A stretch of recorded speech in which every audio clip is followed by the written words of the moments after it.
Viral, TOT Wukuk. Herzaki bantah rombongan AHY susul Sultan Hamengkubuwono X.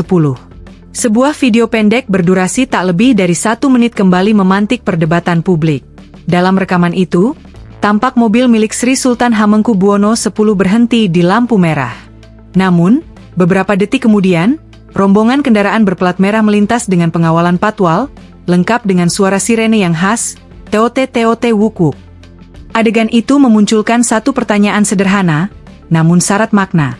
Siapa sebenarnya yang berada di dalam rombongan tersebut? Beberapa akun media sosial dengan cepat mengaitkannya dengan rombongan Menteri Koordinator Bidang Infrastruktur dan Pembangunan Kewilayahan, Agus Harimurti Yudhoyono, AHY, yang pada hari yang sama memang tengah melakukan kunjungan kerja di Yogyakarta bersama Sri Sultan. Namun, Herzaki Mahendra Putra, staf khusus Menko AHY, langsung membantah tudingan itu. Pak Menko AHY sudah meninggalkan lokasi sekitar 30 menit lebih awal dari rombongan Sri Sultan. Jadi tidak mungkin tertinggal dan harus mendahului beliau di lampu merah, ujar Herzaki dalam keterangan tertulis, Minggu, 12 Oktober 2025. Herzaki bahkan mengajak publik memeriksa ulang data visual di video tersebut. Silakan cek nomor plat merahnya. Itu bisa menunjukkan instansi mana yang bertanggung jawab atas kendaraan itu, tambahnya. Klarifikasi juga datang dari Dinas Kominfo DIY.